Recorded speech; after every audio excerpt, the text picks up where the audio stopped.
Friday, the day before launch, the decision was due. With Swigert getting all the simulator time, Mattingly had little to do, and he could only go running for so many miles on the Space Center's roadbeds.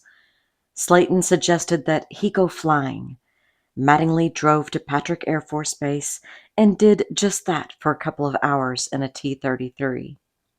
Afterward, he considered breaking the pre-mission medical quarantine to go cheer himself up with some Dunkin' Donuts. Those and the barbecue sandwiches at Fat Boy's were his main weaknesses at the Cape. But he decided against it. He was wearing his blue NASA flight suit after all.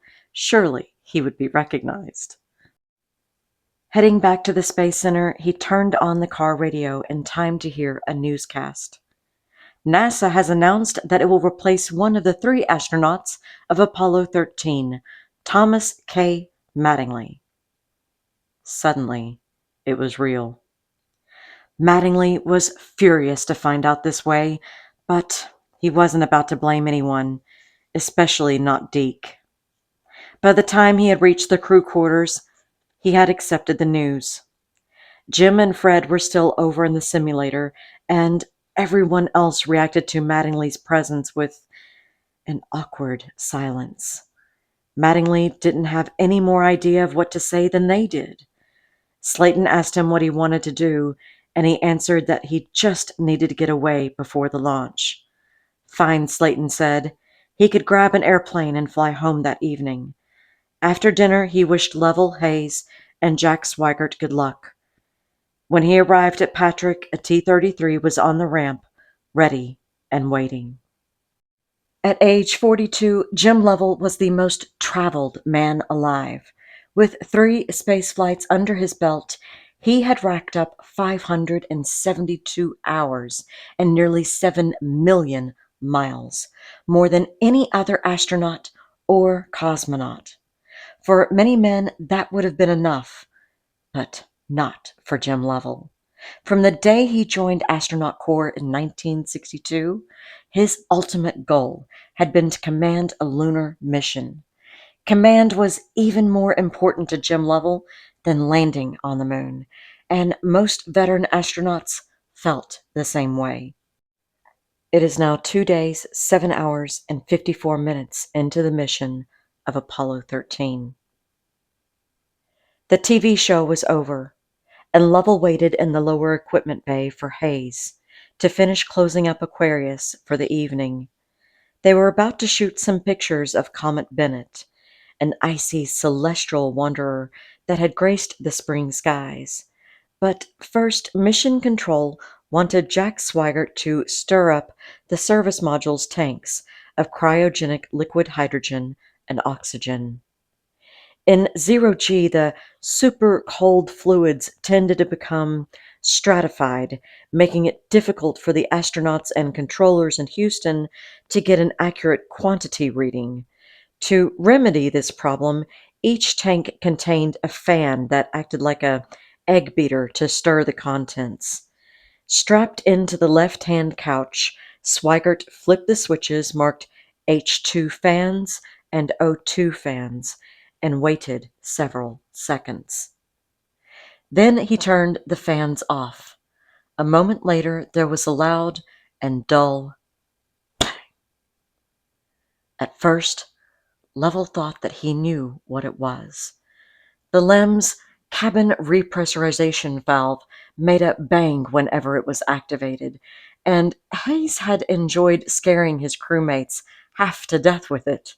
Looking into the tunnel, Lovell called out to Fred, "Fred, do you know what that noise was?" Haise's dark eyes registered surprise. He hadn't touched the noisy pressure valve, and suddenly the master alarm rang in their headsets. In Odyssey's left seat, Jack Swigert looked up at the caution and warning panel and was alarmed to see that the light labeled Main Bus B Undervolt glowed bright red. Main Bus B was one of the command module's electrical junctions, and the warning light could only mean that something had disrupted the flow of power to the command module's systems. Perhaps an electrical short? If so, this was very bad news. Swigert called to Lovell. The main B light is on. The electrical system was Fred Haise's specialty, and now Swigert called out to him to come back to the command module. In the meantime, he floated over to Haise's side and scanned the electrical gauges. To his surprise, the voltage and current readings looked normal, and so did the fuel cells. Maybe there had been some kind of momentary glitch? But the bang! He had felt it. The whole spacecraft had shuddered. It had scared the hell out of him. With only slight urgency in his voice, he called Mission Control. "Okay, Houston, we've had a problem." "This is Houston," said Jack Luzma. "Say again, please." Lovell was back in the center couch now. He keyed his mic. "Houston, we've had a problem. We've had a main B bus undervolt." "Roger, main B undervolt." There was a pause. "Okay, stand by, 13. We're looking at it." Swigert could see no clear explanation on Odyssey's instrument panel.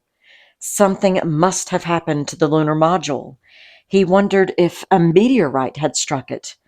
The chances were supposed to be infinitesimal, but it would only take one sand-sized particle moving at 8 or 9 miles per second to cause crippling damage. If Aquarius had been hit, it could be losing pressure this very second. Swigert glanced toward the open hatchway and had the same thought that comes to men in a submarine taking on water. Seal off the damage. As soon as Haise reappeared, Lovell and Swigert tried to install the forward hatch at the mouth of the tunnel, but it would not close. In their haste, they had misaligned it. Suddenly, they realized there was no air leak. Apparently, nothing was wrong with Aquarius at all. But as Fred Haise was now discovering, something was very wrong with Odyssey. When he'd heard the bang, he then heard Swigert call. Haise had dropped what he was doing in the LEM and headed for the command module. As he floated through the tunnel, he heard pinging and popping noises, the sound of metal flexing.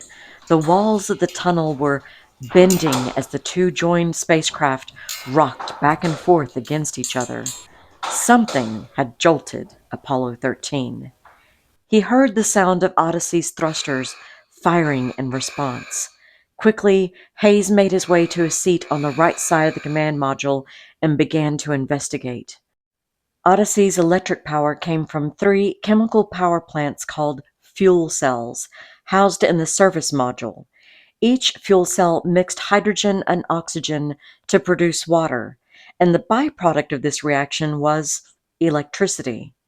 Current from the 3 cells flowed through 2 junctions or buses called A and B, and these distributed power to run hundreds of different components.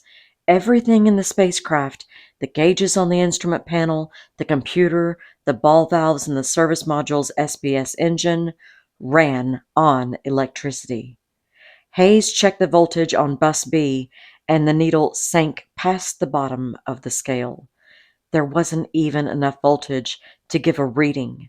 As more warning lights came on, Haise checked fuel cell number 3, the one that was supposed to be supplying power to bus B, and saw that it too was dead. The mission rules were printed on a card attached to the instrument panel, but Haise didn't even have to look at them. They were forbidden to go into lunar orbit unless all 3 fuel cells were working. Without being told, he knew the shattering disappointment of what had just happened. They were not going to land on the moon. They had lost the mission.